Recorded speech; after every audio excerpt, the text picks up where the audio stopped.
from the High Line. All right, so I will open up the meeting of Nantucket Visitors Service Committee, December 11, 2018.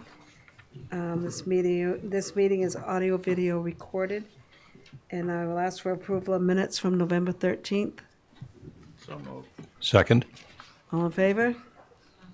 Any discussion? Motion moves. So now we're going to open up a conversation. We have Murray Scudder and Liz Holland here from the High Line. They came over on a beautiful day today. Oh, and there's Karen. Hi, Karen. Good. You wanna?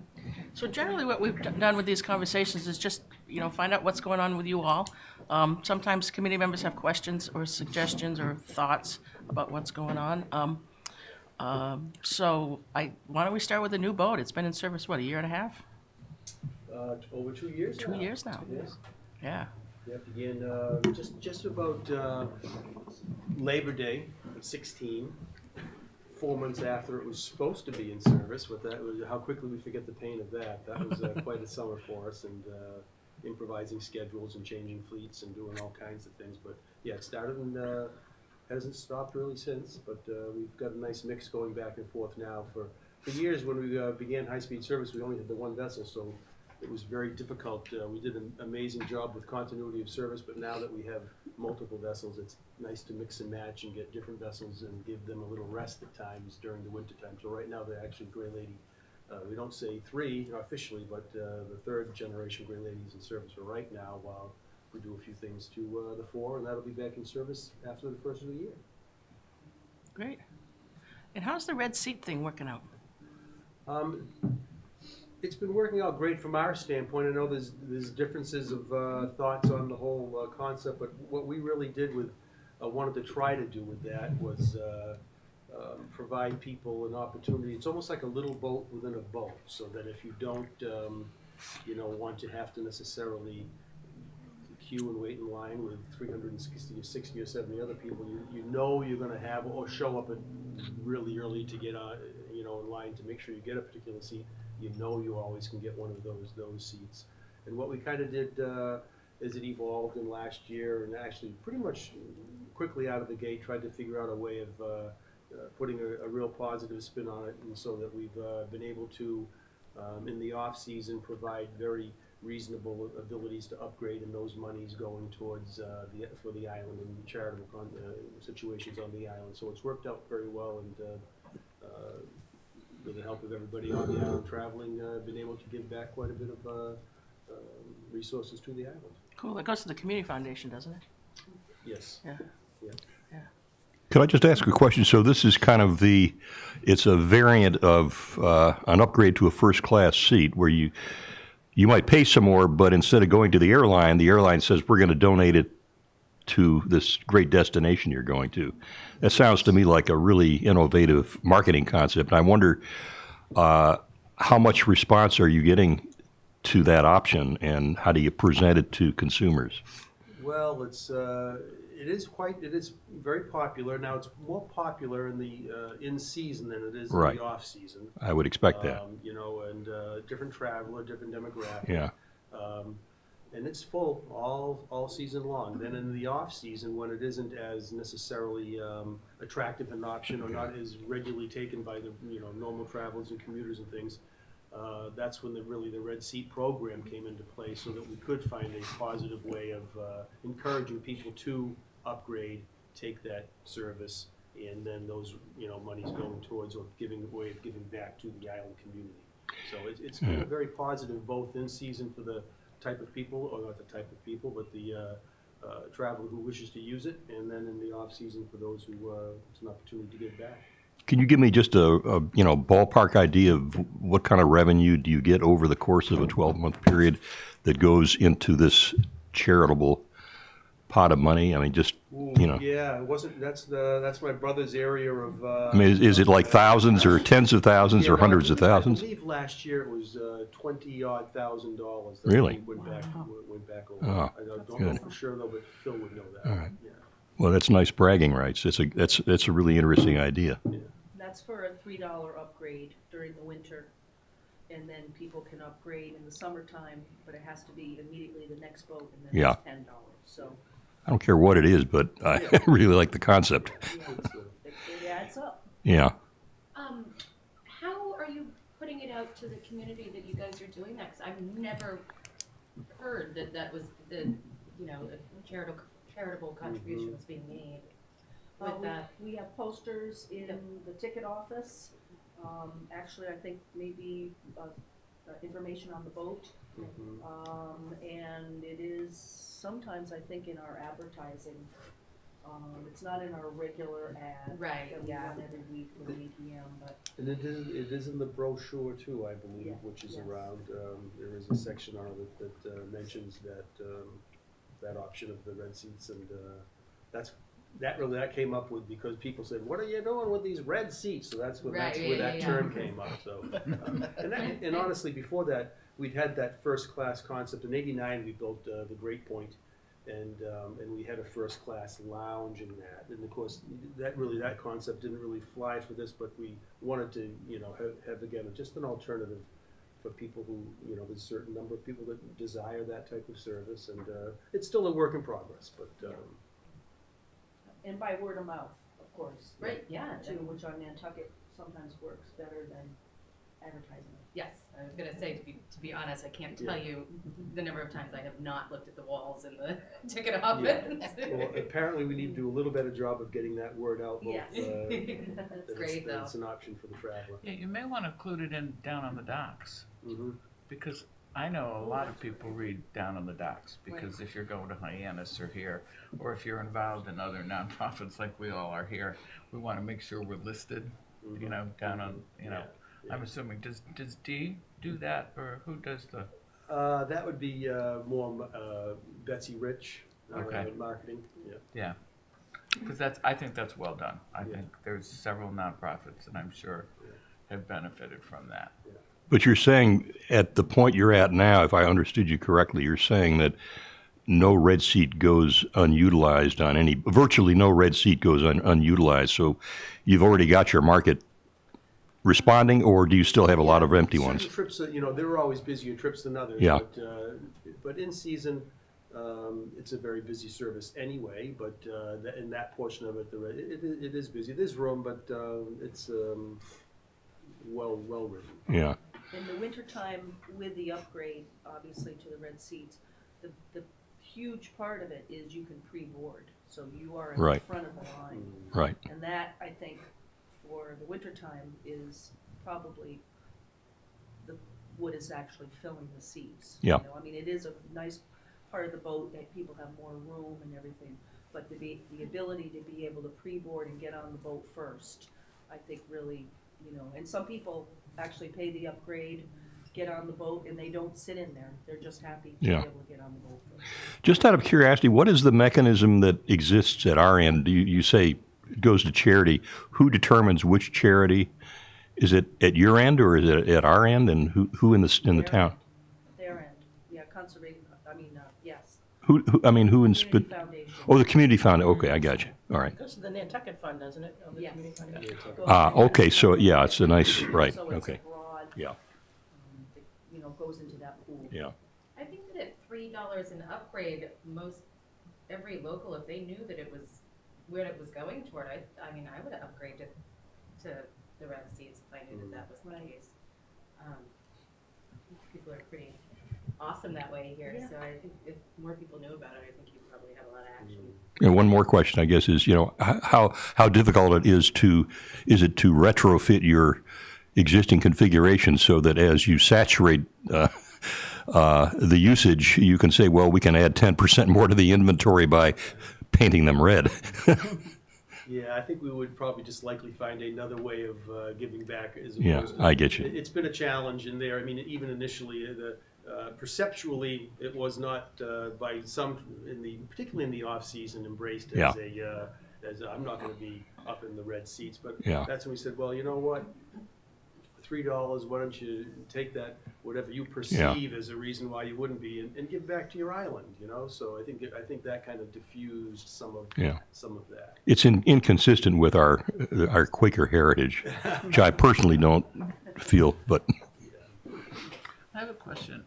How has obviously the larger boat and the luggage carts moving down to where we used to park and, drop off Lots of things people? used to happen on that dock that don't happen on the dock. Yeah, so what's been the feedback on that? I know I have some friends that, had a tough time navigating from, farther down by the Stop and Shop parking lot just to get to the boat.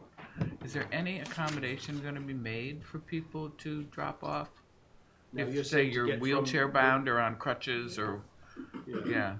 Yeah, well, I think in general, the improvements on Straight Wharf or in the operation has been extremely well received, and the. Oh, it course, works. For many years, It's yeah. just, we don't like change. So I think that's where my question's coming from. Well, and I do think the improvements most recently with the sidewalks and different things right in that general area has made egress and access in and off of Straight Wharf much easier and more efficient in clearing out and getting people down.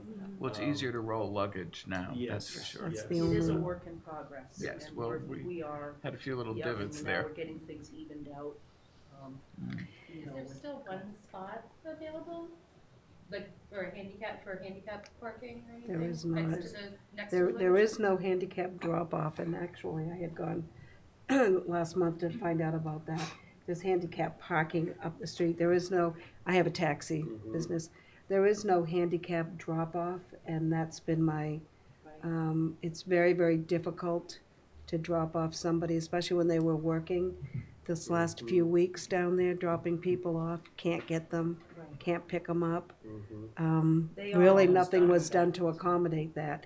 Right. Well, it's almost done, but in the meantime, we had Thanksgiving and travelers, and we had the flooding, and people with luggage and bags trying to get down there.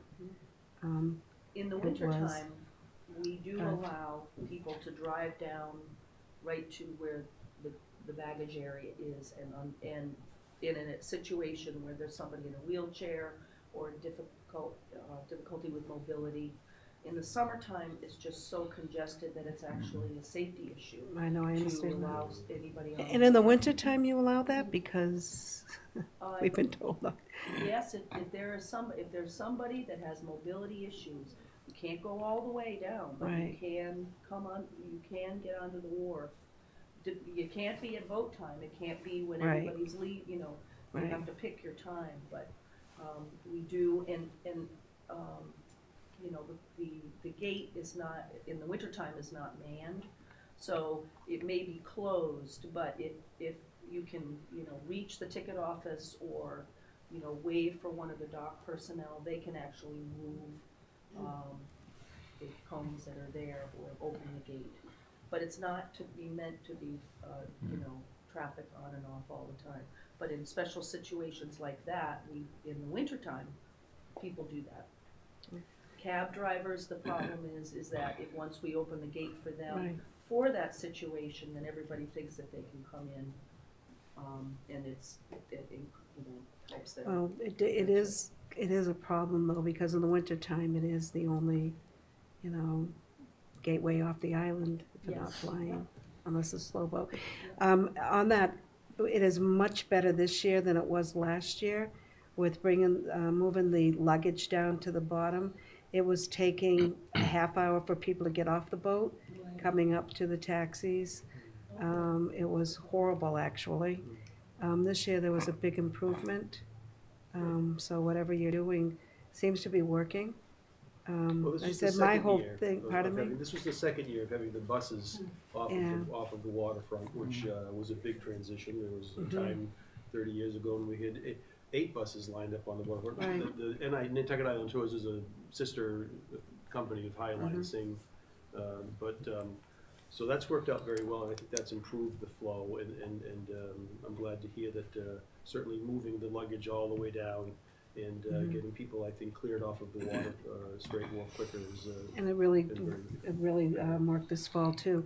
My only other thing that I'm always complaining about is the lighting down there.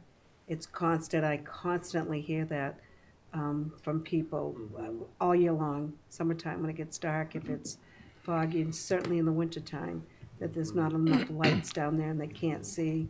They can't see to get there. They can't see the baggage, the numbers even to get their luggage, or even walking down.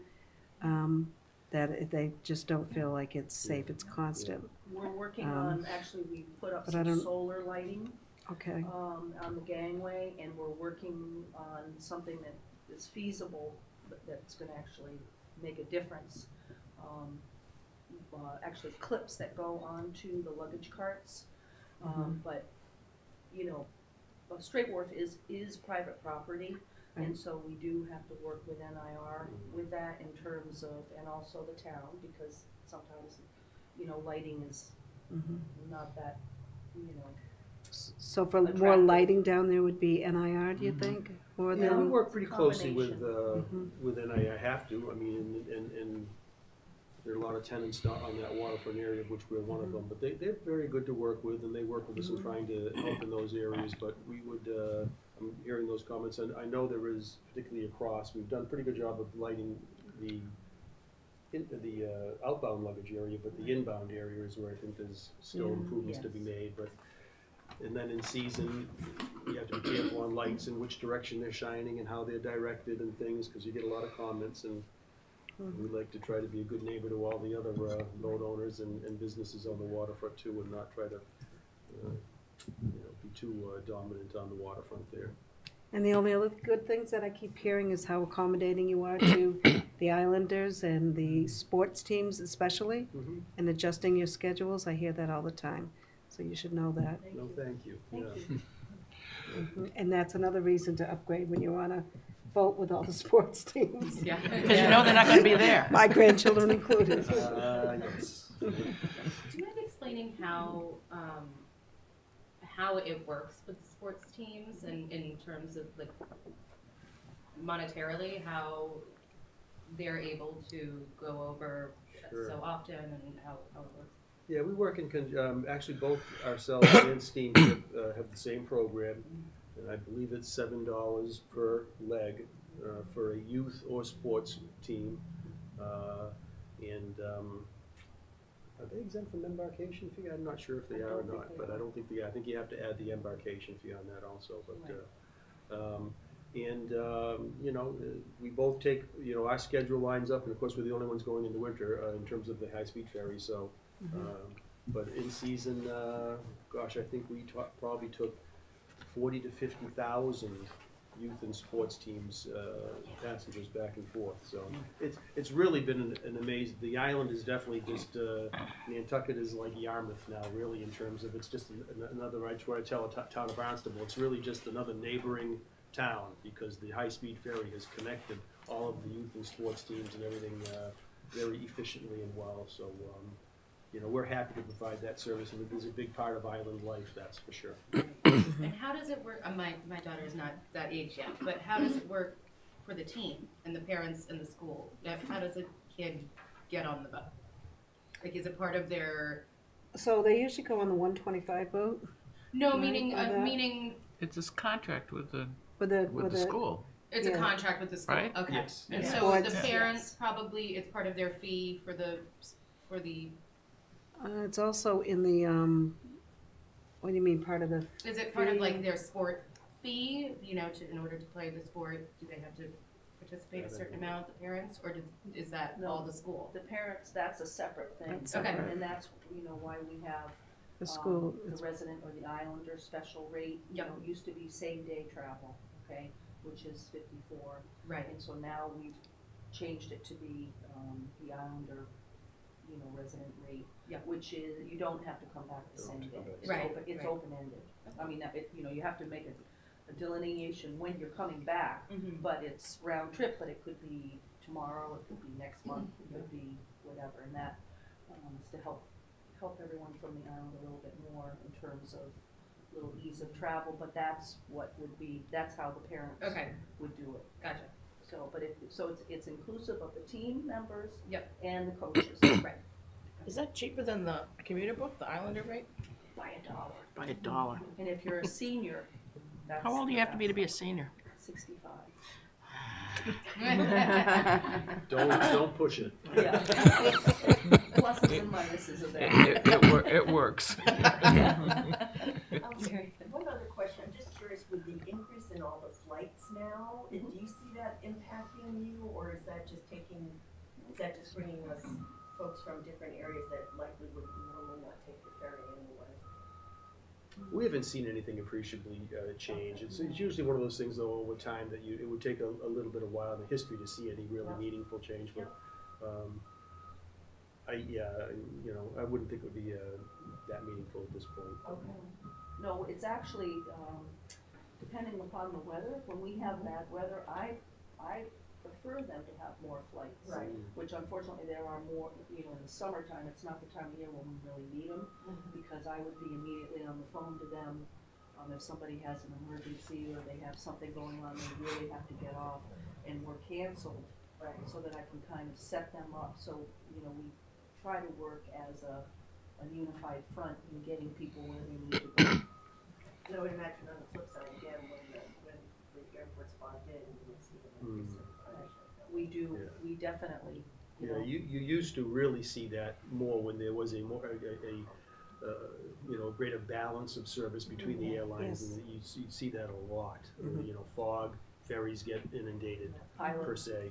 Wind, everybody. unless it's too much wind, the airlines used to get that. But there still is to that to some extent. In terms of pricing, I would say that a lot of locals don't even consider flying an option anymore. I mean, I haven't flown in years. The prices are so outrageous.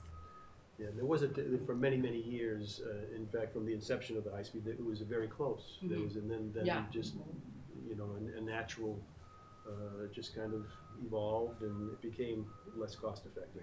Right. Hence, Do you feel this year was busier than last year? I haven't seen numbers, so, or is it too? maybe marginally. It was a little odd last year, though, because there were some extenuating things that happened that created, from our ridership standpoint, a lot of people coming over to the Strait Wharf area. Steamship had a couple of issues. I think in total, between the combined riderships of both operations, I think it was marginally up. But pretty much, I think things have pretty much leveled right now, in terms of we're seeing for the last 6 to 8 years there had been a not slow growth, in some cases a pretty precipitous rise in ridership, but now it's been the last year or two it's kind of leveled off. And we're Okay. hoping I doesn't just go down too thought much. I saw it, it just seemed like it was so much busier this fall than last year. Yeah, the shoulders still do tend to if there is going to be a growth, it does still tend to be in the shoulder season. Summer is summer and busy, and it's Gotcha. always busy. Weather has a lot to do with it in the fall. Yeah.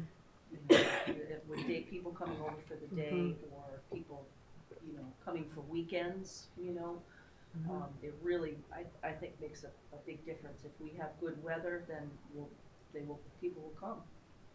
And you guys are on the front line, really. I mean, we're just involved with the whole thing, Getting but there. you guys actually, in the taxi land world, you can really see it because you can measure.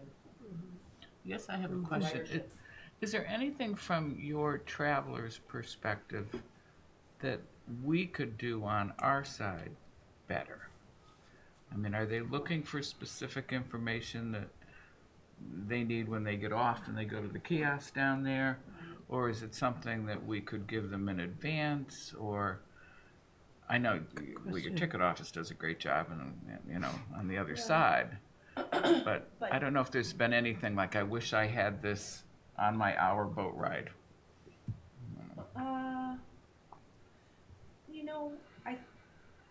People do some research on the web, okay? And then they land on Nantucket, they come into the ticket office, and they'd like to know about blah, blah, blah, blah, blah, blah, or whatever. And so we direct them To the kiosk. the kiosk, okay? Some of the information we can give as well. Maybe because we have we started this year our pilot program of having someone on the boat. Yeah, we had a as- concierge service this year Right. on the busy Nantucket run trips, so it worked out very well in terms of providing information and services. I didn't know Didn't that. know that. I didn't know that. Yeah, Where physically? they would roam. Oh, wow. They would roam, so if you wanted a bus tour, they would go right on there, they could book a tour for you if you wanted it, or just answer Oh. questions, and, you know, it's is listed as more of a pilot, and but it's growing, and I think we're gonna definitely continue it and Right. try to enhance it, and, but it was So I very guess well if there's a received. tool that that person needs, This maybe is where I we was could help. right you know, have going, is that something. if there could be a connection, a communication, or, you know, something with you guys and the people that are actually on the boat doing that, I think that would be probably Because the best if they way to get go. off the boat and end up going in your ticket office, you're trying to load a boat. Well, So, we're used to all that, Barry. It's kind of the, so sometimes, there's a lot of people running around down there within that Yeah. same half hour. And, Yes. and having the bus company off of Straight Wharf now and up at the Greenhound has had that flow of people not having to come into the ticket office has helped with that congestion and different things in there. And point of sale on the boats, brilliant. Yeah, and we're gonna meet to kind of hot wash and go over that whole concierge thing soon before the end of the year, and then identify some areas that worked and some areas that we need to improve and grow on. So we'll definitely get back with any thoughts that they have on. How many boats do they go on? Just a Are they couple of on? boats? Are they on every, just, I more like believe the it was morning? probably the middle trips, probably Right. 2 to 3 trips on each of the two Nantucket ferries, the really busy part of the day. So there were probably 5 or 6 trips that had concierge service on it. We're starting to look at our website as our electronic information aid and think of it as what is it that people really need from our website. And so when we get that better ramped up, that could be a great tool for your concierge to use. And I'm on the NHA marketing committee with Mary, and we've talked about them needing to do an event for concierges about what it is the NHA has to that offer. would be great. So, yeah, so knowing that you've got one there. Because we did a fam trip with Dee years ago over there when I was on the NHA board, and I think it's time to do another one because players change. Because you brought them over and we toured them around from the NHA standpoint, but I think it's a bigger picture because Liz and I sit on chamber committees Sure. too. So, I mean, I think whatever we can do to enhance the visitor, because we want them to come back. Yeah. Let me see if I can just reframe and expand this idea, because I think we're onto a really, really important potential concept here with the fact that you have got an embryonic concierge service and you'd like to see what can you do with it. We have always talked about something that I would describe as we'd like to develop a slate of products that can be used to engage first-time visitors and to enhance their first-time experience, because they come here knowing nothing about how things work or what they should do except what they get on the web. And at the same time, we'd like to sort of peek at them and learn a little bit more about the data that we can put together about them, how they respond. For example, what's the response to someone who is deciding it's Wednesday, there's a great weather forecast for October weekend in Nantucket.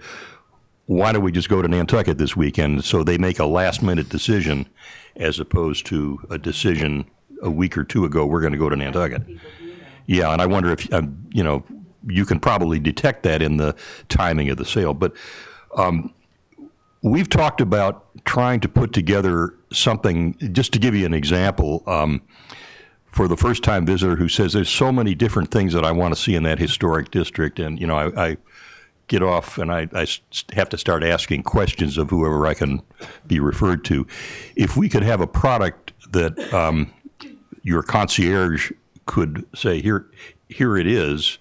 It says there are 3 things you definitely want to do. You want to go to the Whaling Museum, you want to go to the X, you want to go to the Y, and here's a thing that basically says those 3 institutions have put together, a ticket that you can buy that they'll punch at each place. And if you want that ticket, here's the thing, go to any one of the places, give them your credit card, and then you're good and you can go to all three.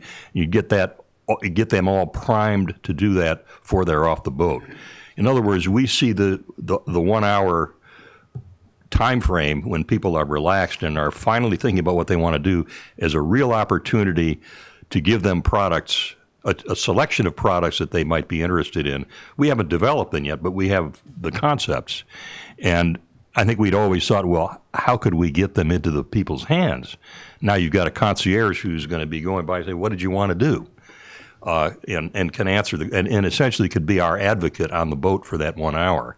And so I would propose we would probably like to exploit that opportunity by developing over the years products that we might put together that would really smooth the transition so that when they get off the boat, they know exactly what they want to do, they know where they want to go, they know how to get there, et cetera. Yeah. The first thing people ask when they come into the ticket office is, do we have a map? Okay. So that, Right. So I is just that wrote people, down. some people don't care, they're just interested in downtown, but there's a lot of people that are like, well, how big is this island? How, just the Yeah. basic stuff, The only thing is that in talking about a fall weekend, which is really when we would like to have people, have better knowledge, summertime as well, but that's when we have the concierge, is that we do not have concierge in the fall. So we'd have to figure out a way that we could still supply that information, either, in the ticket office in Hyannis or on the boat or whatever, but it wouldn't be a live person. So Yeah. that would be another thing. I have a thought on that I think would tie together all these great ideas. And I think would fulfill one of the challenges I see as a concierge year round. I wonder if we created an app that people, and you can help promote it. The app can do a number of things. It can talk about packages that are available. It can also help when you don't have a person on the boat, you don't, and you want to know what's going on, just, you can advertise, download this app, it's free, can give you information about packages, easy to do, package 1, 2, 3, see the visitor services, sort of give people maybe an electronic map. The big challenge I face as a concierge advising guests in the off season or shoulder season is hours and days of operation are highly variable. Even the PDF that David's team puts together every week, occasionally a restaurant won't follow it. And I'll have guests that are frustrated. So if there was an app that everybody could have access to, the stores, the restaurants, the events, to say, by the way, we've got a special going today, or by the way, we're closing unexpectedly today, and it's just sort of day of stuff. It isn't to compete with what Jean Mann's documents are incredibly important, and we use those. Those are really good, giving us kind of overview of what's going on. But this is more immediate, the day tripper. What stores are open today? It's November 13th. Where can I go shopping? What's the Whaling Museum hours? Where do I get a cab? So maybe just if we develop an app that might be helpful for the day tripper. Does that sound like something that would solve? I think that would satisfy for a portion of the population, of the traveling population. But in the fall, you also have older people, that might not, we'd have to have a balance of that for that generation. And I'm not saying that, Yep. I not know- everyone's I gonna be know- I comfortable know with an app. People 80 years old with their little iPhone, Yep. but it's not across the board. But they need so- paper. Yeah. Yeah. I will say in the fall, we call it soap season at the store. I work at the looms. And if we Soap have season. soap season, we've got our, they come in to buy soap and nuts and, and they're day trippers oftentimes or weekend trippers. But they literally come in like an old fashioned tourist with like a funny hat and Yep. their big map and Yep. want to know how to get from point A to point B Yep. on their map. Right. Yeah, I think there is something to be said about the old fashioned. Right, I give out 100 maps a day. I Right. have the Young's maps, and every day I'm drawing lines, and Yeah. you know, here's the path you're going to follow, and you know, start here and go there and drive there. And so I would never want to replace the map. Right, No, right, right, no, right. no, No, and I Yeah. completely agree about the app. I think it's necessary. Yeah. But I think from an informational standpoint, when people are coming over, they want to know, what can I do in an hour? What can I do in 2 hours? And, I think we need options for them. Obviously, the Yeah. tour gets them out of town, which is wonderful because they get to see historic things along the way. And obviously, it's your company, so you want it, It's it's an a option. sister company, you want to do that. So But that's that an gives hour them and the 15 overview. minutes. That's an hour So and that's, 15. that's- So then when are they going back? Well, maybe another hour at the Whaling Museum, or here's your. Sometimes I think in the shoulder season with different visitors, we need to sort of spoon feed them what would be most beneficial for them. I agree. And that I'm might sure be we it. already do promote the Whaling Museum and all those things. Definitely, we But always to Yeah. do something in an official, a more organized and official fashion and coordinated fashion with those various entities, I think would be a great idea. Because I think their experience would be better the more information we give them. Sure. I believe we have, there are apps that have been developed. I'm not sure exactly what's out there now, but I know that the Worcester Polytech team developed one or two apps in the past about a bike ride, a self-guided tour, and we have something floating around. But what I'm interested in today is the fact that you're receptive to, if we develop a product that is congruent with what you now have, and we want to experiment and see, well, if we have an app, would there be maybe a quarter of the people on the boat who might download it while they're on the boat? And do you have the technical capability to handle 100 people who say, I want to download that app during this hour? Secondly, David's got some great maps, and if we gave you a supply and you just, when they're on any boat, just put them in a container that's visible, and when you leave, you say, by the way, don't miss the maps over there. Take one if you want one. I mean, we have all sorts of products, and we just like to get it in their hands and make really good use of that 1 hour, because there's so much that can be done during that 1 hour that will make it a good experience. And the perception of the experience, both coming and going, is extremely important, because if you have one bad thing during the whole thing, but it ends on a good note, people go away and say it was a great time. If it ends on a bad note, they say, I'll never go back to that damn island because of what happened during the last hour. Same thing with good and bad desserts. Yeah, Yes. exactly. Okay, you read the Harvard Business Review too. Okay. When does the concierge service end? When do you consider the season to be? Yeah, I know this- it's just a this year, I think- pilot, This so- year, I think we were around Labor Day or shortly thereafter, but again, it was just kind of getting out of the gate this year, and we're gonna, Right. like I said, it'll continue to expand, I'm sure, as it gains popularity and we gain experience in providing the service. Because It was I just can on just- the crazy weekends or the big. No, guys. it was daily, Oh. daily, but only in the busier portion of the day, not like the 6:10 trip in the morning. Right. The gentlemen on there aren't too interested in our No, service. But it was, and again, we'll probably expand the hours, but I'd say mid-morning to late afternoon is when we were providing the service. Is there anything you want to tell us about? It's coming up. New What's stuff. coming up? Well, I think this week, the end of this week, I am going to be putting in a request with the Steamship Authority, whom we have a great relationship with and get along. I have a great relationship with both Rob Brady and Nat Lowell over here. And we work together with both of our services to how we can provide the best service to the island. But we're looking to expand our inter-island service to continue with the 3 round trips a day through Columbus Day next year, or for the next remaining 2 years of our license. I think that'll be a no-brainer in getting approvals for that, because there is interest in continuing to take a day trip even in the fall. It's not a massive amount of market, but it's certainly one that we're willing to continue to provide that service of 3 round trips a day through Columbus Day. That's not official yet because they haven't seen my request, but I'm pretty sure that's going to be. If I might just recommend, I think that there are a lot of Nantucketers who would really love to take advantage of it. Mhm.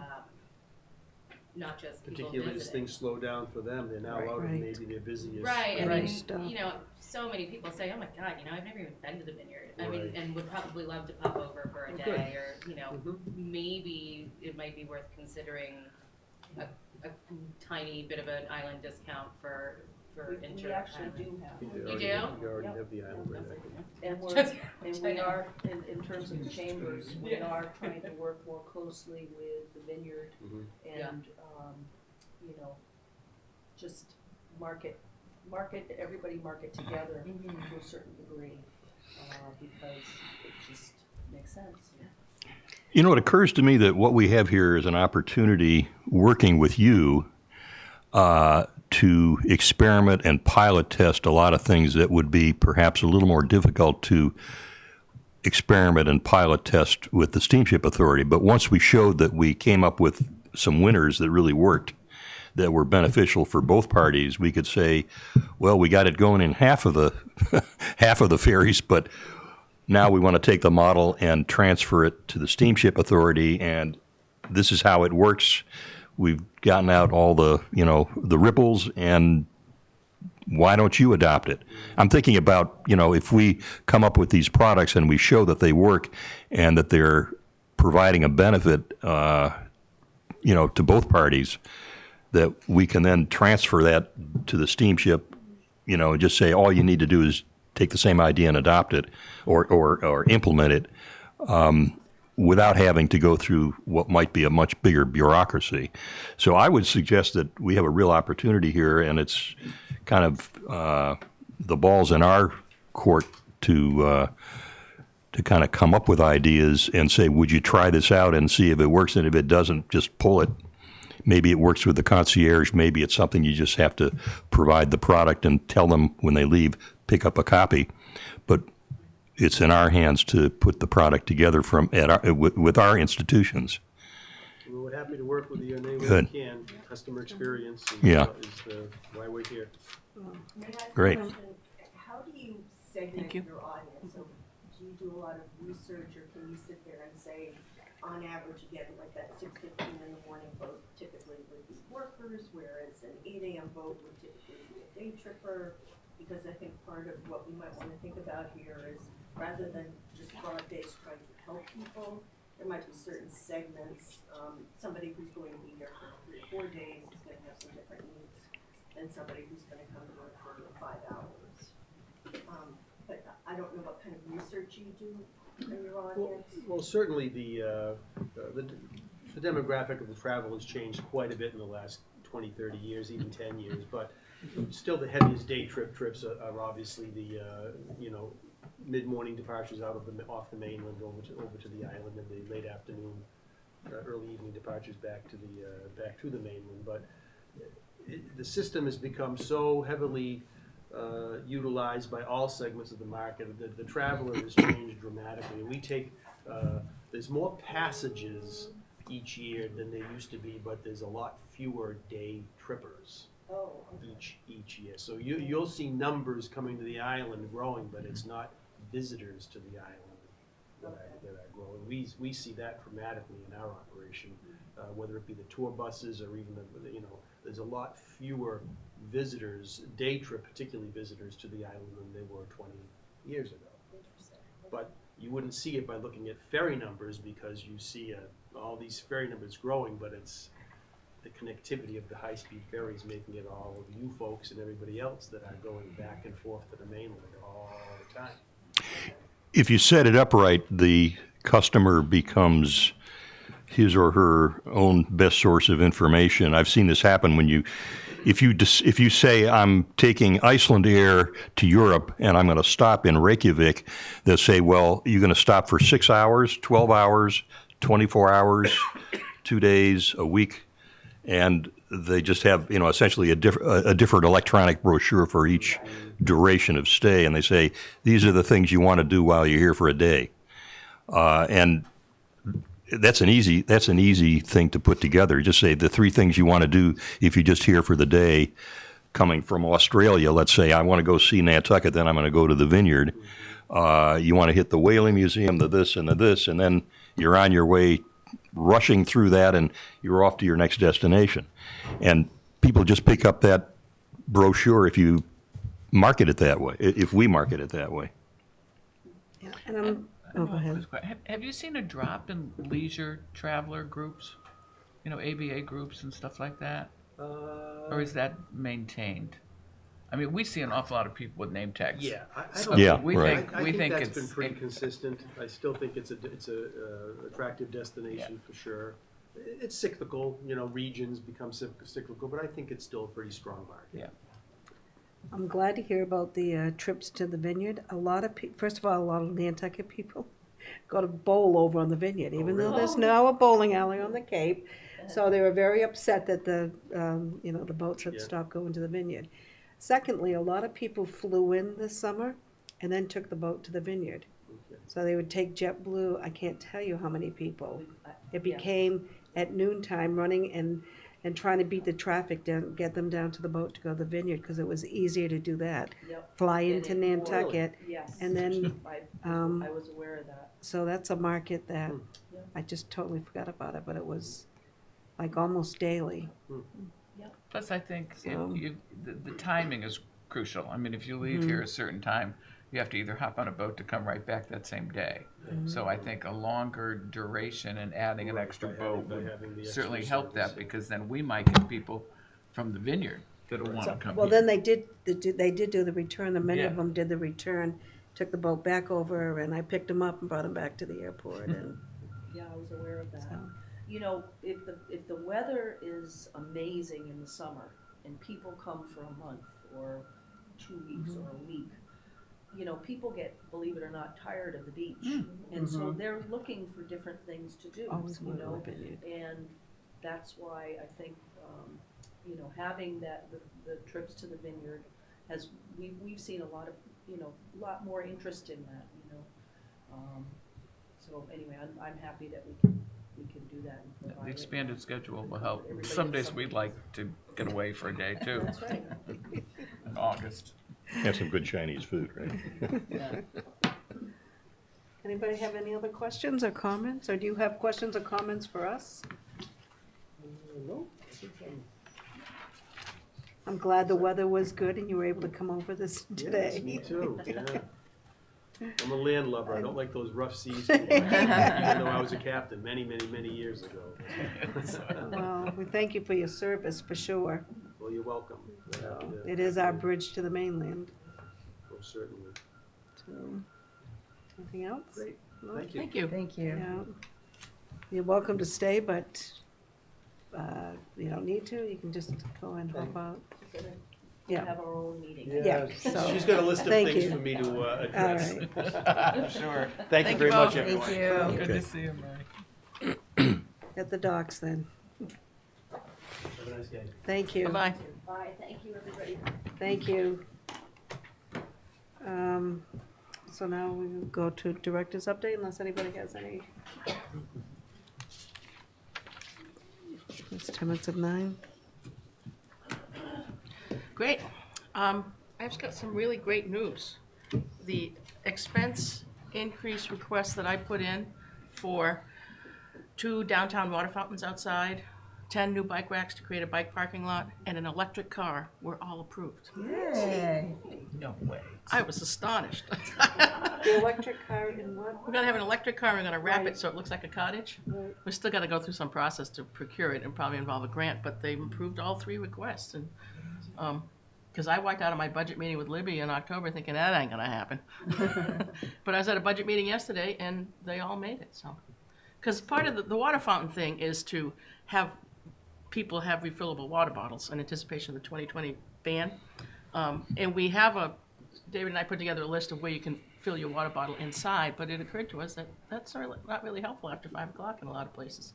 So I'm working with Comet to put 2 downtown somewhere. There are 2 right now that are both broken, one near our office and one at the Pacific Club, and we're going to remove those and find new locations for the other 2. And then we're going to be distributing water bottles with the help of Remain this summer that will have a QR code on it that people can access to find out where those water filling stations are. So, and we'll put that up in other locations too for people to find out where those are. The bike rack thing is the notion that the select board is trying to promote alternative methods of transportation into town. But we don't want people locking their bikes to benches and trees, so we want to create a bike parking lot somewhere in the Broad Street area for people to put their bikes. And so 10 bikes will host about 150 bikes for a parking area, a little bit larger than the one at the Greenhound. So there's one on that side of town. We want to put one on the other side of town. And the idea behind the electric car is to wrap it and have it be a mobile information booth, so we can take it to beaches, to events, give out information, maybe even, I don't know, be near a bus, or near one of the boats when they come in addition to the kiosk to give out information. So, and David does a lot of running around in the summer restocking places, and so I'm concerned about him using his own vehicle, so this would be another way to use that service. So that was the good, some of the good news. We've completed a walking map of Sconset, and I forgot to bring some to, David brought some, awesome. We worked with the Sconset Trust and Can I the take one? Sconset Civic Association to create this, but is David did beautiful. the artwork on it. I'm working with the Chamber, the Artists Association, the Community Music Center, the Cultural District, the Arts Council, the Photography Group, and Remain Nantucket to do an economic impact survey of the art community, including individual artists, galleries, and other nonprofit organizations, to get a real way to measure, or a baseline for what is the cultural impact of the creative community, the creative economy here. That will come out sometime this spring. I've been working on the One Book, One Island. We can't tell you what the book is, but it's gonna be, it's a great book, and I think you will all enjoy it. That gets announced on January 10th. And there's all sorts of program being created for it already. And finally, I wanted to mention two more things.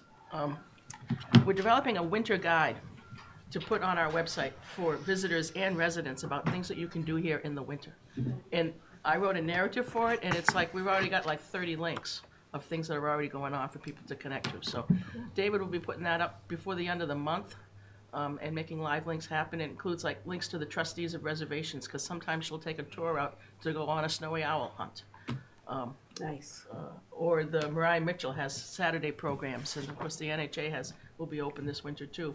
We'll put the One Book, One Island programming on there, and the Moby Dick Marathon that will come around in February. So, we thought it was a use. So it will be basically a paragraph with a lot of links on it that people can go through to find stuff that's going on. That's great. David and I are going to Provincetown on Thursday. Yeah. Yeah, and we're meeting with the Provincetown Chamber, the Provincetown Business Guild, and the Provincetown Office of Tourism, just to share best practices. And I want to talk to them about how they've adjusted to the electronic visitor experience, get some ideas from theirs as we start thinking about modifying our website. And then other ways that, how they recruit people to be information aides, that kind of stuff. And I just thought we ought to go see another place where they welcome a lot of tourism, and it's always good to get outside the neighborhood and go visit other spots.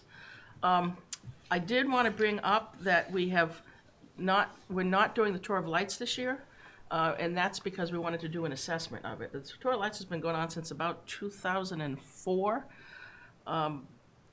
So, and there was 1 year taken off sometime in the time period in between. It's a very labor-intensive effort on David's part. We recruit people to be in the map. He changes that map daily up until about the middle of the month. I would say he's putting in about 15 hours a week on the tour of houses. When you look at that over 4 weeks, 5 weeks, it's a pretty good amount of staff time going into this one project. We get about 100 people voting, and we have about 14 houses. And then the incidental cost around advertising and prizes and stuff is about $500. So we're looking at a $4,500 expense, not including the reproduction of the maps that's going on. So to date, we've had a couple of people who had been in it in the past had approached us about the contest again, and we told them why we were going to take a look at it. And we've had a few people who like to drive around and look at the lights. And I pointed out that those houses are still going to be lit up, and you can still drive around and look at them. And they're the same 14 or 15 houses over the past few years. So that was the decision. We're looking at ways that we can figure out what is it that we're trying to serve here and trying to achieve here in order to create whatever that experience is that people want to see and do. Any question? I wish that we had discussed this before now, because it is the one thing that people did come and ask me about, or I was telling them in the taxi during stroll, because I did not know that we weren't having it. So I kind of wish that we hadn't waited till, or I don't know that we discussed it at all, but had some discussion on it. I understand all the things that you're saying, and I hope that we do study it and maybe we don't do it anymore. But I am surprised that people have asked me about it. Different island people. So that's all I'm gonna say. I heard something at Stroll, and then this week, people were talking about it, or if I had the map. And I said, well, we're not doing it this year. And I really didn't know the reason why, other than the same people were doing it, or. Well, last year, one of the prize but I- winners by the judges was somebody who wasn't even enrolled, and they never even came and picked up their trophy. So the level of interest is uneven. I wish we had discussed it before, that's all. I just want to go on record and, Could I ask or at you, least I have the information if they'll, But the houses are Telling still lit people up all about over it and- town, so. well, can I ask ahead, David, I'm going to ask David a question. Do you have this in any kind of electronic form if I wanted to distribute it to other Civic League neighborhood associations, or could it be PDF'd? I mean, could be scanned and Yeah. sent to you and go from there. Yeah, I just wanted to say this is exactly the kind of product that I have in mind. I mean, I noticed that you took more than one as it went around. I took three Sharing it with because the office. I don't think there's going to be any left, David. But this is really a terrific thing. We And printed 2,500 so far, and the holes at the top Yeah. were intended for putting them so I out could at take them off of the Sconset, tax. Right. by the I bus won't stop do it now. on a rack there that people Ah. can take. Out of them. yeah, And, that's great. We'll You, just print more and more That's if we need awesome. to. And we're Right. splitting the cost with the Sconset Trust and the Civic Preservation Association. Trust. Wisconsin Civic Association. Civics. yeah, I was wondering how you negotiated the deal with them. They're one of our Civic They're League. splitting, the three of us are splitting the cost. And the What cost did is it? very minimal. What did it actually cost in terms of hours of work to design this? This must have been quite a hefty job at your end. Yeah, it took quite a while, and it took me about probably 3-4 weeks to get it finished. the Right. way. Yeah, I can see it. A lot of design went into it. I wanted to show this to the presidents of the 24 other Civic League associations and say, hey, maybe you want one of these. Would you like to share the costs or maybe pay for it? I don't know how many others would lend themselves to this rich an interpretation, I'm but sure Janet and I can just figure something out and get Yeah, back to you about but it. I- I had a line drawing one that was not really informative. It didn't have a lot of stuff on it. well, So, and I was eager to have, we send so many people out there and we say, yeah, do the bluff walk. And so it was a tool that we felt was needed, and the trust and the Civic Association agreed. I'm not inclined to go to anybody but David for any future maps at this point. David, this is amazing. Yeah, this really is amazing. And a little history, the map info, this is, the bluff walk etiquette, it's I have a very amazing.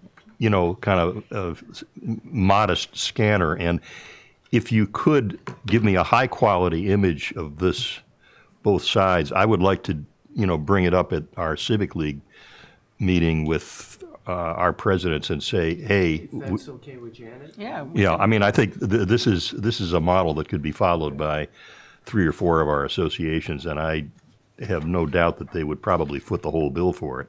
It's the third one we've done since I've been at the Office of Culture and Tourism. We did the Mariah Mitchell one with Mariah Mitchell. We did Frederick Douglass, and this one. Are we distributing this to hotels? Right, I was gonna ask him. Yeah, Yeah. we just got it recently, so I'm sure we can distribute it soon, and we're kind of holding it to the summer when people come in, but we can, we can reorder these as many as Yeah. possible. So we can start giving them out now? Yeah. Are you ready to launch, or are you? Yeah, if anybody's going out Yeah, there, I sure. guess we're ready to launch. Oh, I Yeah. send people out there Yeah. every day. I'm sure Yeah. I'll use this today if I can. Yeah, just, Yeah, I'll, they're still doing just- it. Yeah. Buses are going Oh, I out can there. Xerox. The punch holes are so we can hang it outside the Sconset Market, so Right. people can tear off. They're great. They're beautiful. Yeah, and then just hang That's it. what I'm gonna do, I'm gonna laminate it and put it in there I and get sit some on extra the ones. chapel board, the Sconset chapel board. They're all getting copies. This is because the chapel's Yeah. on here with their hours, so this is. I mean, the ball really is in our court now to create the products. I mean, we've got a receptive, we got an excellent way to distribute our products and to channel them and to get them in the hands of visitors, both with the concierge service and by just having these kinds of things on the boats. And we've got an agreement to cooperate. I think it's a real opportunity, and I can see this setting the agenda for several years as to our mission now is to create these kind of products. Well, this is fun. Yeah, This is fun to look at. There's an Yeah. awful lot to see and read. Yeah. And for those of you who weren't necessarily volunteering at a church on stroll, like I was, David did the map of all the churches again with their events for Stroll Saturday.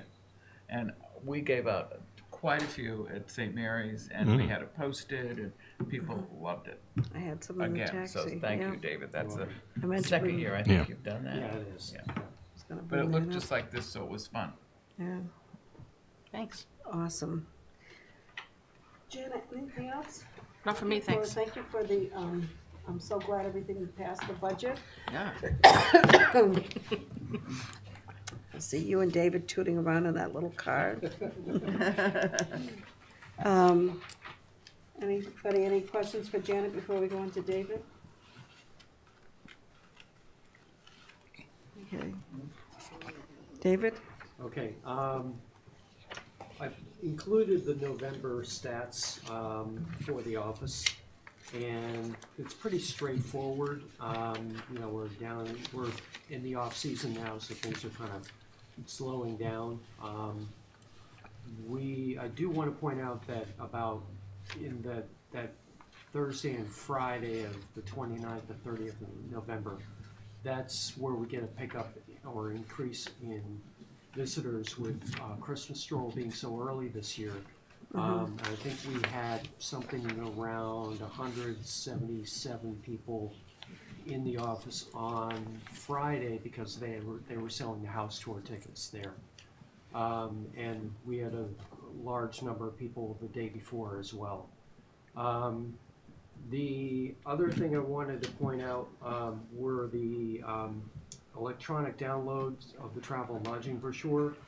As you see, there were 289 this year, and comparing it to 2017. And again, remember we moved the link to the front of the web page so that people could see it a lot easier.